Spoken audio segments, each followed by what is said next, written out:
আমিন। আজকে আমরা যা শুনবো আমরা যেন আমলের নিয়তে শুনতে পারি, ইখলাসের সাথে, জীবন পরিবর্তন করার জন্য। কারণ কোরআন পৃথিবীতে এসেছে আমাদেরকে পরিবর্তন করে দিতে, ঠিক কি না? আলোকিত করতে, to enlighten us, to enlighten our family, to enlighten our society, to enlighten our country. আমাদেরকে আলোকিত করতে কোরআন এসেছে। কোরআন এমন একটা কিতাব, এটা এসেছে আমাদেরকে মানুষের মতো মানুষ বানাতে। কি বানাতে? মানুষ বানাতে এসেছে। খালি চোখে যা দেখা যায় এগুলো কিন্তু সব মানুষ না, এগুলো জনসংখ্যা, ঠিক কি না? এগুলার বলে population, it's not the human being, মানুষ না। এজন্য বাড়ছে জনসংখ্যা, কমছে মানুষ। গরুর পেট থেকে বেরোলে ওটা গরু হয়ে যায়, ছাগলের পেট থেকে বের হলেই ওটা ছাগল হয়ে যায়, মুরগির পেট থেকে বেরোলেই ওটা মুরগি হয়ে যায়। কিন্তু মানুষের পেট থেকে বেরোলেই ওটা মানুষ হয় না, ওটা মানুষ বানাইতে হয়। আর মানুষের মতো মানুষ বানানোর জন্য আল্লাহ যে কিতাবটা আমাদেরকে দিয়েছে, কিতাবটার নাম আল কুরআন আল কারীম। যে কিতাবে কোনো ভুল নাই, কোনো সন্দেহ নাই। সেজন্য আমরা যেন কিতাব থেকে হেদায়েত নিতে পারি, ইখলাসের সাথে যেন কথাগুলো শুনি, কোনো লৌকিকতা যেন না থাকে। এখন তাফসীর মাহফিলেও এত লৌকিকতা জড়ো হয়েছে, এই ক্যামেরা, লাইটিং, ফাইটিং, গ্ল্যামার। এখন ওই আলোচনার চেয়ে, ইখলাসের চেয়ে গ্ল্যামারটা মুখ্য হয়ে গিয়েছে। মিডিয়া কভারেজ লাগবে, স্লোগান লাগবে, এই লাগবে, সেই লাগবে। আসলে যেটা নিয়ে যাওয়ার কথা ছিল, যে মেসেজটা, যেটা দিয়ে আমি আমাকে পরিবর্তন করব, ওইটা নাই, ঠিক কি না? এজন্য লৌকিকতা যেন আমাদের মধ্যে না আসে। অনেক লোক হয়েছে, লক্ষ লক্ষ মানুষ মিজানুর রহমান আজহারের মাহফিল। ইটস নট দ্য ক্রাইটেরিয়া, এটা মানদণ্ড নয়। আজকে যদি 10 জন হইতো, এখানে 10 জনকে আমি কথা শোনাইতাম, 10 জনে যদি শিখার জন্য আসতো, শিখে যাইতো, নিয়ে যাইতো, সাকসেসফুল, ঠিক কি না? এই জন্য সাকসেস, সফলতা কখনো সংখ্যা দিয়ে মাপবেন না। এই পৃথিবীতে আল্লাহ তাআলা অনেক নবী পাঠিয়েছিলেন, যেই নবীরা আজীবন দাওয়াত দিয়েছে, কিন্তু তাদের দাওয়াতে কেউ সাড়া দেয় নাই। পৃথিবীতে এমন অনেক নবী আছে, কিয়ামতের দিন ওই নবী মাত্র 10 জন উম্মত নিয়ে দাঁড়াবে। কয়জন? এই 10 জন শুধু কালেমা পড়েছিল। ওনার সারা জিন্দেগীর দাওয়াতি কাজের বদৌলতে কালেমা পড়ে ওনার অনুসারী হয়েছিল কয়জন? অনেক নবী দাঁড়াবে, মাআহু রাজুলান, সাথে থাকবে মাত্র 2 জন, 2 জন কালেমা পড়ছিল। অনেক নবী দাঁড়াবে, তাদের সাথে শুধু 1 জন করে উম্মত, নবী 1 জন, উম্মত। এমনও অনেক নবী কিয়ামতের ময়দানে দাঁড়াবে, যার দাওয়াতি কাজের সারা জিন্দেগি দাওয়াত দেওয়ার পরও একজনও তার কথা শুনে কালিমা পড়ে ইসলামে আসে নাই। তো ওই নবী কি ব্যর্থ? কথা বলেন না কেন? আপনি কতটুকু সিনসিয়ারিটির সাথে, ইখলাসের সাথে, আন্তরিকতার সাথে, লিল্লাহিয়াতের সাথে আল্লাহ তাআলাকে খুশি করার জন্য কতটুকু কাজ করেছেন, আল্লাহ ওইটা দেখবে। আল্লাহ গ্ল্যামার দেখে না, আল্লাহ স্লোগান দেখে না, আল্লাহ ইউটিউবে কোটি কোটি ভিউয়ার্স দেখে না, আল্লাহ দেখে মানুষের হৃদয়। এই হৃদয়টাকে যেন আমরা সাদা করি, আমরা যেন সাদা মনের মানুষ হই, আমরা যেন আলোকিত হয়ে ফিরে যেতে পারি। এই হোক আজকের মাহফিলের স্লোগান, ঠিক কি না? আল্লাহ তুমি সহি সমঝ দান করো। আরো জোরে পড়ি আমিন। জামিয়া আরাবিয়া ফরিদিয়া, ফরিদাবাদ, ফরিদপুর শহরতলিতে অবস্থিত কওমি মাদ্রাসা ও এতিমখানার উদ্যোগে 11তম বাৎসরিক মাহফিল উপলক্ষে আজকের এই চমৎকার রজনীতে চমৎকার আয়োজন। স্থান হচ্ছে ফরিদাবাদ, শ্যামসুন্দরপুর, কোমরপুর, ফরিদপুর। আমাকে রেখেছেন প্রধান অতিথি, আপনাদের শুকরিয়া। আমার আগে কথা বলেছেন হযরত মাওলানা মুফতি আব্দুর রব ফরিদি দামাত বারাকাতুহুম আল আলিয়া, মুহাদ্দিস, জামিয়া দারুল হাবিব মাদ্রাসা, মিরপুর 11। হুজুর আছে, চলে গেছেন। চমৎকার কথা বলছিলেন, আমি শুনেছি সূরাতুল মুমিনুন থেকে, তাই না? قد أفلح المؤمنون الذين هم في صلاتهم خاشعون. Successful indeed are the believers who offer their 5 times salah with full of solemnity and submission. সফল তারাই যারা নামাজ পড়বে আর হৃদয়ে ভয় থাকবে কার? আল্লাহ। আমরা যেন এরকম মুমিন হতে পারি, এরকম সফল বান্দা হতে পারি। আল্লাহ তৌফিক দান করুন। আমিন। কথা বলেছে তরুণ আলোচক মাইনুল ইসলাম, বয়স খুব কম কিন্তু আলোচনা করে ভালো, ঠিক কি না? এরা একদিন বাংলাদেশে কোরআনের দাওয়াত দিতে টেকনাফ থেকে তেতুলিয়া দৌড়াবে, গোটা বাংলাদেশকে আলোকিত করে দেবে, ঠিক কি না? আমরা মঈনুল ইসলামের জন্য দোয়া করি, সেজন্য আরো চমৎকার কথা শোনাতে পারে আমাদেরকে। সঙ্গীত পরিবেশনা করেছে এম নেয়ামতুল্লাহ নিজামী, আনোয়ার হোসেন আজাদ। চমৎকার সঙ্গীত গায়, সমাজের অসঙ্গতিগুলো লিখে লিখে নিজেরাই সঙ্গীত বানায়, নিজেরাই গায়। আমরা তাদের জন্য দোয়া করি, আল্লাহ তাআলা তাদের কণ্ঠকে আরো দারাজ করে দিক। আজকের প্রোগ্রামের সভাপতি হচ্ছেন আল্লামা জহুরুল হক দামাত বারাকাতুহুম আল আলিয়া, মুহতামিম পুরুরা মাদ্রাসা সালথা। হুজুর গত বছরও ছিলেন। সর্বজন শ্রদ্ধেয়, অত্র এলাকার অত্যন্ত সকলের পছন্দনীয়, সর্বজন শ্রদ্ধেয় মুহতারাম। আমরা হুজুরের জন্য দোয়া করি, হুজুর এই বয়সেও কষ্ট করে করে এখান থেকে ওখানে কোরআনের কথা শোনানোর জন্য যান, দোয়া করতে যান। আমরা হুজুরের জন্য দোয়া করি, আল্লাহ হুজুরকে সুস্থ রাখুক। সারা জীবন হুজুর যে খেদমত করেছেন, এই খেদমতগুলো আল্লাহ কবুল করে নিক। মঞ্চ পরিচালনায় ছিলেন হাফেজ মাওলানা আবুল কালাম আজাদ, মঞ্চ জিম্মাদার মাওলানা নিজামুদ্দিন, সার্বিক তত্ত্বাবধানে শেখ মাহতাব আলী মেথু, আলহাজ খন্দকার শাহিন আহমেদ, সার্বিক যোগাযোগ হাফেজ মাওলানা আমজাদ হুসাইন। আমাদের এই আমজাদ ভাই অত্র এই মাদ্রাসার মুহতামিম, very energetic and enthusiastic young man. আমরা ওনার জন্য দোয়া করি, ওনার নেতৃত্বে এরকম আরো প্রোগ্রাম হোক। আমিন পড়বেন না? আরজ গুজার আলহাজ মোহাম্মদ ফরিদ শেখ। ফরিদ ভাই আছে? মাশাআল্লাহ, ফরিদ ভাইও আছেন। শেখ সাহেব অনেক কষ্ট করছেন। শেখ সাহেব আর শেখ সাহেবের ভাই ফরহাদ ভাই অনেক কষ্ট করে এই প্রোগ্রামের অ্যারেঞ্জ করেছেন। উপস্থিত আছেন আপনাদের অত্র থানার ওসি সাহেব, 3 জন এডিশনাল এসপি মহোদয় আছেন। আলহামদুলিল্লাহ, আলহামদুলিল্লাহ পড়বেন না? অনেক মিডিয়া কর্মী এসেছে, অনেক কামি মাদ্রাসার মুহতামিম সাহেবরা এসেছেন, আলিয়া মাদ্রাসার প্রিন্সিপাল হুজুররা, আইম্মাতুল মাসাজিদ, আমার কলিজার টুকরা যুবক ছেলেরা, ফরিদপুরের যে যুবক ছেলেরা তোমরা এসেছো, তোমাদেরকে অনেক শুকরিয়া। প্রতিদিনই এই ছেলেপেলেরা ব্যানার নিয়ে আসে, ব্যানার নিয়ে দেখায়, অনেক সুন্দর সুন্দর কথা লিখে। আমরা এই যুবক ভাইদের জন্য দোয়া করি, আল্লাহ তাদেরকে ইসলামের জন্য তুমি কবুল করো। মাশাআল্লাহ, মাশাআল্লাহ। এত ভালোবাসা রাখবো কই আমি? এই লাভ আইকা নিয়ে আসছে, লাভ। আল্লাহর জন্য আপনাকে ভালোবাসি। মিজানুর রহমান আজহারি, খুলনা। মাশাআল্লাহ, খুলনা থেকে আসছেন আপনি? আলহামদুলিল্লাহ। আল্লাহ তুমি সবাইকে কবুল করো, এই মাহফিলটা আমাদের নাজাতের ওয়াসিলা বানাও। আরো জোরে করে আমিন। বরিশাল কিভাবে আসলা? গাড়িতে করে? মাশাআল্লাহ। কয়টার দিকে আসছেন আপনারা? আল্লাহ এই গণজোয়ারকে তুমি ইসলামের পক্ষে কবুল করে নাও। আমরা যেন এদেশে ইসলামকে বিজয়ী শক্তি হিসেবে দেখতে পারি, তুমি তৌফিক দাও। আমরা সময় নষ্ট না করে সরাসরি আলোচনায় যাব। তোমার মাইকটা আরেকটু স্ট্রং করতে হবে, আমি প্রাণ পাচ্ছি না মাইকে, খুবই দুর্বল সাউন্ড। এত বড় ইসলামী মহাসম্মেলনের মাইকের এরকম হলে সমস্যা। যা বলার আমি বলছি, আপনারা শুনুন। স্ট্রং করে দেন একটু, স্ট্রং। ড্রামের কোনো আওয়াজ নাই, এইটার আওয়াজ পাচ্ছি না, সামান্য একটু ইকো দিয়ে দেন।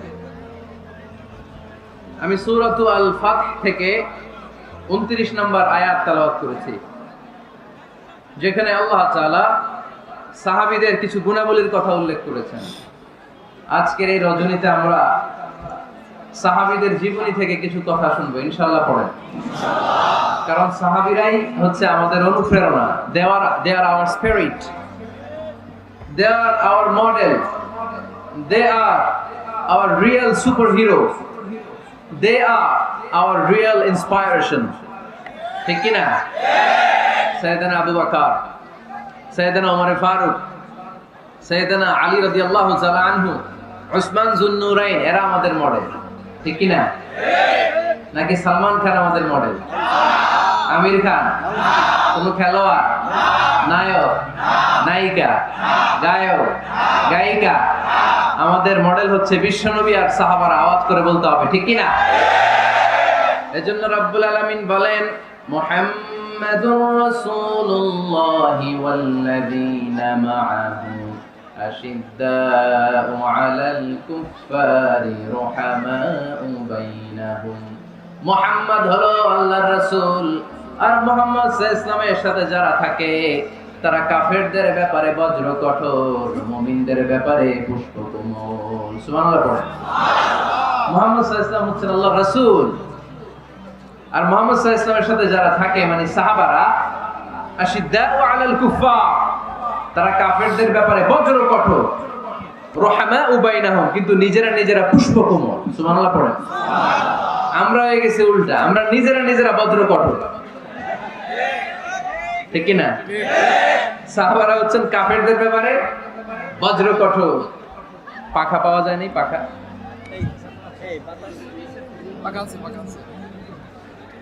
সাহাবারা কাফেরদের ব্যাপারে বজ্র কঠোর। বুঝে শুনে উত্তর দিবেন, কাদের ব্যাপারে? কাফেরদের ব্যাপারে। আর নিজেরা পুষ্পকোমল, আমরা তার উল্টো, আমরা নিজেরা বজ্র কঠোর। দেখা হইলেই বলে আপনি কোন পীরের মুরিদ,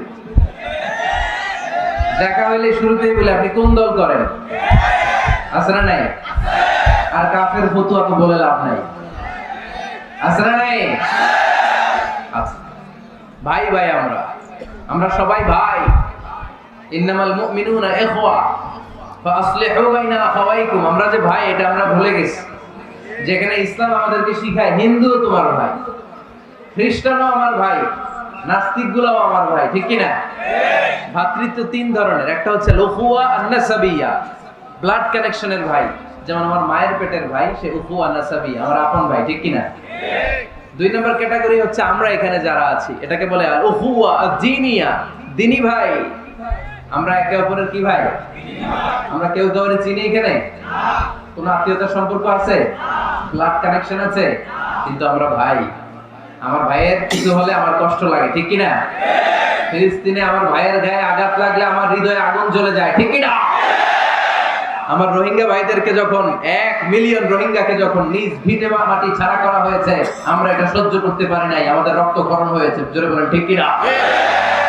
ইন্ডিয়াতে যখন আমার মুসলিম ভাইয়েরা আক্রান্ত হয়, আমরা এখান থেকে গর্জে উঠি, কারণ আমার দ্বীনি ভাই।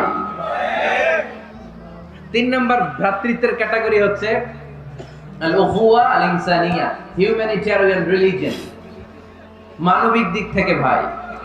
সেই দিক থেকে হিন্দু আমার ভাই, ঠিক কি না? খ্রিস্টানও আমার ভাই, নাস্তিকও আমার ভাই। বলেন তো আমাদের আদি পিতার নাম কি? আদি মাতার নাম হাওয়া আলাইহিস সালাম। আদম আলাইহিস সালাম যে পিতা, শুধু আমার পিতা না, হিন্দুর পিতা। তাহলে আমাদের সবার বাপ একজন। গোটা বিশ্বের সবার বাবা কয়জন? সবার মা কয়জন? আমাদের কোরআন কয়টা?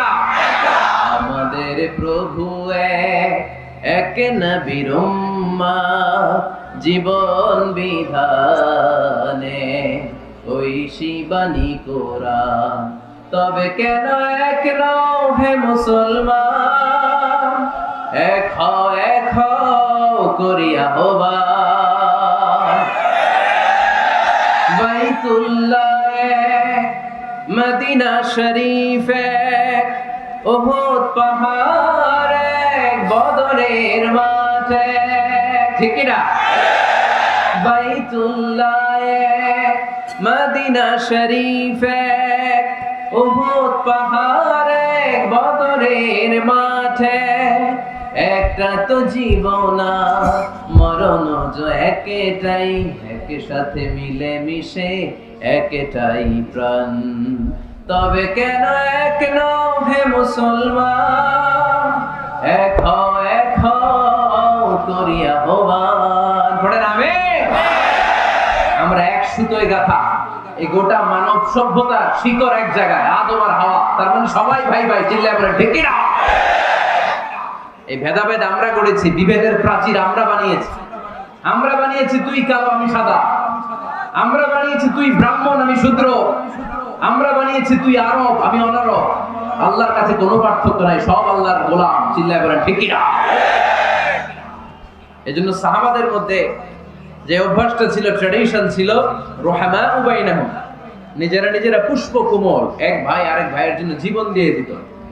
মক্কা থেকে মুহাজির সাহাবারা বাড়ি ছেড়ে, ঘর ছেড়ে, পরিবার ছেড়ে, সম্পদ ছেড়ে মদিনায় আসলেন। মদিনাতে তাদের কেউ নাই, এলাকাটা অপরিচিত। বিশ্বনবী বললেন, চিন্তার কোনো কারণ নাই, টেনশন করো না। প্রত্যেক মুহাজির সাহাবীকে ধরে ধরে মদিনার আনসারী সাহাবীদের বাড়িতে পাঠিয়ে দিলেন, আর প্রত্যেকের সাথে ভ্রাতৃত্বের বন্ধনে আবদ্ধ করে দিলেন। ভাই ভাই বানিয়ে দিলেন। ভাই আনসার সাহাবারা নিজেদের যাদের দুইটা বউ ছিল তারা বলতে শুরু করলো, মুহাজির সাহাবী তুমি আমার ভাই, যেহেতু বিশ্বনবী তোমার দায়িত্ব আমাকে দিয়েছে, তুমি আমার আপন ভাইয়ের চেয়ে বড়, ঠিক কি না? আমার দুইজন স্ত্রী, আমি একজনকে তালাক দিয়ে দিব, কারে ভালো লাগে দেখো, এই দুইজনের মধ্যে থেকে কারে ভালো লাগে তাকে তালাক দিব, ডিভোর্স দিব, তারে তুমি বিয়ে করে ফেলবা। আমার যত সম্পদ আছে সব সম্পদ এই যে সামনে নিয়ে আসলাম, অর্ধেক তোমার অর্ধেক আমার। সুবহানাল্লাহ বলবেন না? This is called Islamic brotherhood. এভাবে সম্পদ পেয়ে, স্ত্রী পেয়ে মুহাজির সাহাবারা আনন্দে নিয়ে যায় নাই। আব্দুর রহমান ইবনে আউফ রাদিয়াল্লাহু তাআলা আনহুকে যখন প্রস্তাব দেয়া হলো, আপনি আমার ভাই, আপনার দায়িত্ব বিশ্বনবী আমাকে দিয়েছে, আমার সব সম্পদের অর্ধেক নিয়ে যান, আমার একাধিক স্ত্রী আছে, কারে ভালো লাগে দেখেন তালাক দিয়ে দিব, নিয়ে যান। উনি আনন্দের চোটে সব নিয়ে যায় নাই। আমরা পাইলে কি করতাম? হ্যাঁ, ধরেন আপনার বাড়ি ফরিদপুর, আপনি গেছেন চিটাগাং, একজন আপনার ভাই বানায় দিল, এখন বললো ভাই আমার দুই বউ, একটা আপনি নিয়ে যান, আমার 20 কোটি টাকা আছে ব্যাংকে, 10 কোটি আপনার। আমরা কি করতাম? আহা কি আনন্দ, আকাশে বাতাসে, ঠিক কিনা?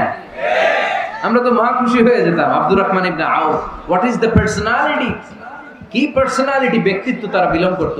উনি বলেছেন, দুল্লানি আলা সুক বারাকাল্লাহু ফি মালিকা ওয়া আহলিক, আল্লাহ তোমার স্ত্রীর মধ্যেও বরকত দেখ, সম্পদেও বরকত দেখ। আমার সম্পদও লাগবে না, স্ত্রীও লাগবে না, শুধু বাজারটা কোথায়, show me the way to market, মদিনার বাজারটা কোথায় দেখায় দাও, আমি ব্যবসা করে নিজেই ধনী হয়ে যাব। ভ্রাতৃত্বের বন্ধন।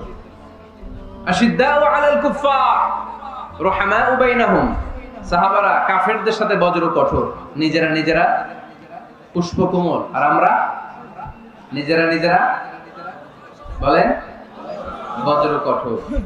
এজন্য সাহাবীদের যে পন্থা, ওই পন্থা আমাদের মধ্যে আনার দরকার আছে না? আমরা কি নিজেরা নিজেদেরকে ভাই বলতে পারি না? হ্যাঁ, আর কতদিন সেই ছোটবেলা থেকে শুনতেছি, এরে দেখতে পারে না, এরে গালি দেয়, কিন্তু আমরা ভাই। ইসলাম আমাদেরকে এটা শিখায় নাই, চিল্লায় বলেন ঠিক কিনা? তাই আমরা ভ্রাতৃত্বের বন্ধনে অটুট থাকতে চাই। আজকের মাহফিলের স্লোগান হোক, কালিমা লা ইলাহা ইল্লাল্লাহ, যে পড়েছে সেই আমার ভাই। তার জন্য আমার হৃদয়ে ভালোবাসার দরদ আছে না নেই? এজন্য রব্বুল আলামিন বলেন, মুহাম্মাদুর রাসূলুল্লাহি ওয়াল্লাযীনা মাআহু আশিদ্দাউ আলাল কুফফারি রুহামাউ বাইনাহুম। মুহাম্মদ সাল্লাল্লাহু আলাইহি আল্লাহর রাসূল, তার সাথে যারা থাকে মানে তারা সাহাবারা, নিজেরা পুষ্পকমল, কাফেরদের ব্যাপারে তারা বজ্র কঠোর। সুবহানাল্লাহ পড়েন। এরপর আল্লাহ বললেন, তারাহুম রুকআন সুজদান ইয়াবতাগুনা ফাদলাম মিনাল্লাহি ওয়া রিদওয়ানা। ও নবী, আপনি দেখবেন আপনার সাহাবারা সব সময় রুকু করে, সব সময় সিজদা করে, সিজদার মধ্যে তারা মাথা ঠুকে ঠুকে আমার দরবারে কাঁদে, ঠিক কি না? সাহাবাদের একটা বৈশিষ্ট্য হচ্ছে, অবসর পেলেই ওনারা রুকু করতেন, সিজদা করতেন। আকরাবু মা ইয়াকুনুল আবদু মির রাব্বিহি ওয়া হুয়া সাজিদ ফাআকসিরু ফীহি দুআ। বান্দা যখন সিজদায় লুটিয়ে পড়ে, বান্দা তখন আল্লাহর সবচেয়ে কাছে চলে যায়। আমরা যখন সিজদা দেই তখন আল্লাহর কাছে চলে যাই। কখন কাছে চলে যাই? যখন কি দেই? আপাত দৃষ্টিতে মনে হয় আমার সিজদাটা মসজিদের টাইলসের উপরে পড়েছে, জায়নামাজের উপরে পড়েছে, মসজিদের কাতারের উপরে, মুসল্লার উপরে পড়েছে, কিন্তু আল্লাহর হাবিব বলেন তোমার সিজদাটা আল্লাহর কুদরতি পায়ের উপরে পড়েছে। সাহাবীরা সব সময় রুকু সিজদায় পড়ে থাকতেন, আল্লাহর কাছে তারা চাইতেন। তাই আমাদের মডেল হবে সাহাবারা। আমাদের মডেল হবে কারা? আওয়াজ করে বলেন, কারা? এই মেসেজটা বাড়িতে নিয়ে যেতে পারবেন তো? This is the first message I dropped today for the people of Faridpur. ফরিদপুরবাসীর জন্য আজকের আমার প্রথম মেসেজ, আমাদের মডেল হচ্ছে সাহাবারা, ঠিক কি না? সাহাবারা আমাদের মডেল, ওনারা আমাদের ইন্সপায়ারেশন, ওনারা আমাদের অনুপ্রেরণা। এজন্য আল্লাহর হাবিব সাল্লাল্লাহু আলাইহি ওয়াসাল্লাম বলেছেন, লা তাসুব্বু আসহাবি, খবরদার আমার সাহাবাদেরকে গালি দিও না। তোমরা যদি উহুদ পাহাড় পরিমাণ স্বর্ণ দান করো, আমার সাহাবারা ওই কঠিন মুহূর্তে যে এক মুঠ চাল দান করেছিল, ওই চালের দানের সমান হবে না। আবার বিশ্বনবী বলতেন, খায়রুল কুরুনি কারনি সুম্মাল্লাযীনা ইয়ালুনাহুম সুম্মাল্লাযীনা ইয়ালুনাহুম, সবচেয়ে শ্রেষ্ঠ যুগ আমার যুগ, তারপরে আমার সাহাবাদের যুগ, তারপরে তাবিঈদের যুগ। পড়েন সুবহানাল্লাহ।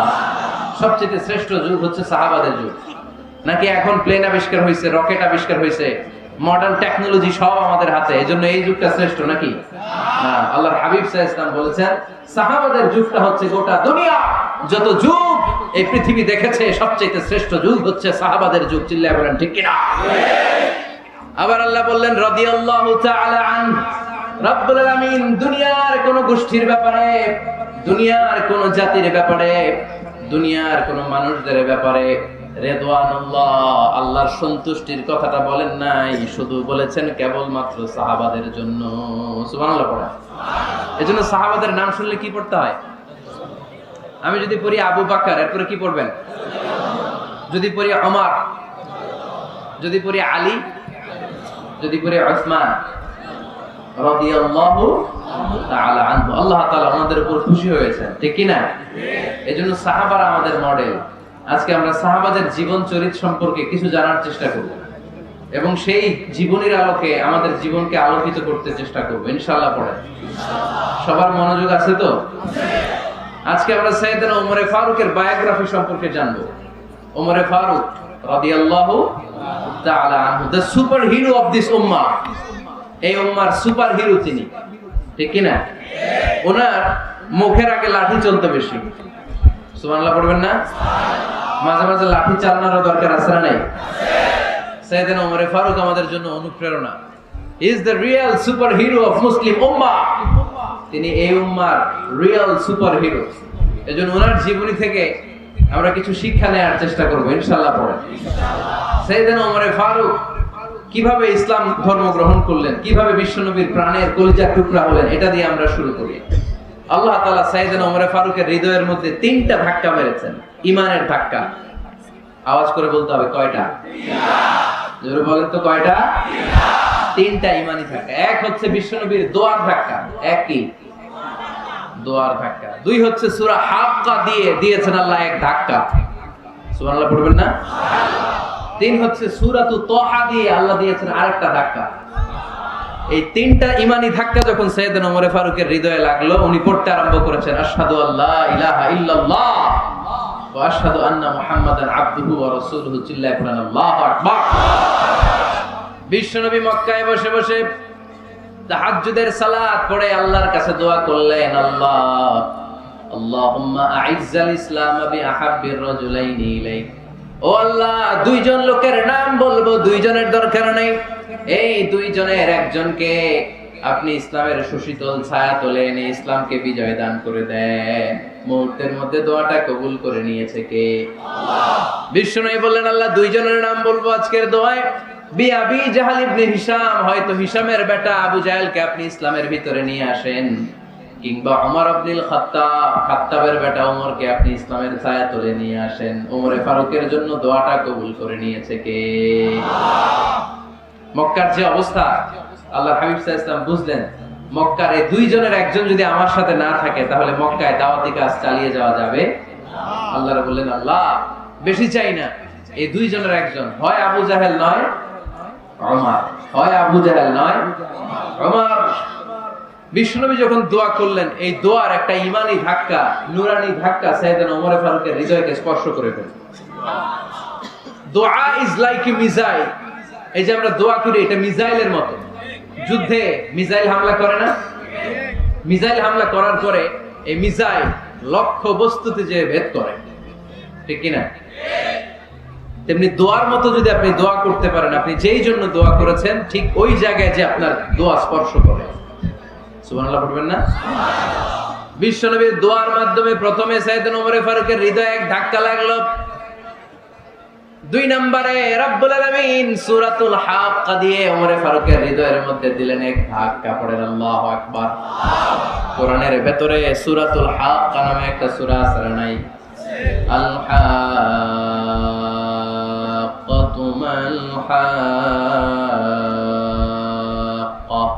ওয়া মা আদরাকা মাল হাক্কা।